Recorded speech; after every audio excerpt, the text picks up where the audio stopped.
Praise the lord. దేవుని ఉన్నతమైన నామమునకు మహిమ కలుగుగాక. ప్రభు పేరట మీ అందరికీ హృదయపూర్వక వందనాలు. ఈ ఉదయకాలము దేవుని వాక్యాన్ని విందాం. కీర్తనల గ్రంథము 119:43 వాక్యము. ఏలయనగా నీ మాట నమ్ముకొని ఉన్నాను, నా నోట నుండి సత్యవాక్యమును ఏమాత్రమును తీసివేయకము.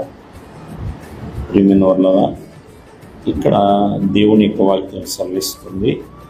భక్తుడు దేవుని మాటను నమ్ముకొని ఉన్నాడండి. ఆ మహోన్నతుని యొక్క మాటను అతను నమ్మి ఉన్నాడు. ఎందుకంటే దేవుని మాట చాలా ఉన్నతమైనది, చాలా విలువైనదండి, ఘనమైనది. మరి అటువంటి మాట మీద అతను ఆశ పెట్టుకుని ఉన్నాడు, నమ్ముకొని ఉన్నాడు. ఏ మాత్రం కూడా నీ సత్యవాక్యాన్ని తీసివేయద్దు ప్రభా అని తను కోరుకుంటున్నాడు. కావున ఇది ముందు మనం ఆలోచించేద్దాం. దేవుని మాటను ఎల్లప్పుడూ కూడా మనము గైకొనే వారిగా ఉండాలి. దేవుని మాటను ఎల్లప్పుడూ కూడా నమ్మిన వారిగా ఉండాలండి.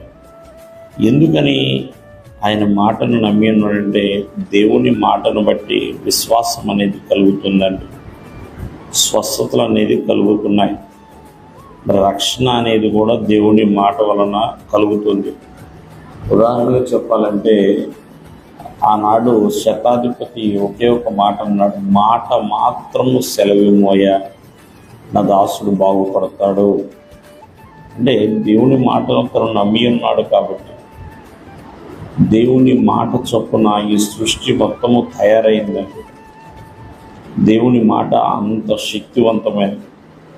కావున దేవుని యొక్క వాక్కులను ఏదైనా కూడా నమ్ముకునే వారిగా ఉండాలండి. ఆయన మాటను నమ్మి మనం ముందుకి కొనసాగాలి. దేవుడు ఏం చెప్తే అది చేసేవారిగా ఉండాలని దేవుని యొక్క వాక్యం సెలవిస్తుంది. ఆనాడు శిష్యులు పేతురు, యోహాను, అంద్రయ్య, యాకోబు వాళ్ళు వల వేస్తున్నారు. రాత్రి అంతా ఒక చేప పడలేదండి. కానీ పేతురు అంటాడు, అయ్యా నీ మాట చొప్పున నేను వల వేస్తాను అని. దేవుని మాటను వారు నమ్మారు, విలువిచ్చారు, గౌరవించారు, వల వేశారు. చక్కటి చేపలు వారు పట్టగలిగి ఉన్నారని.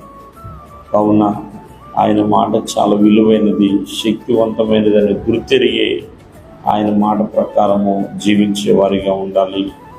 దేవుడు మిమ్మల్ని దీవించును గాక. ఆమేన్.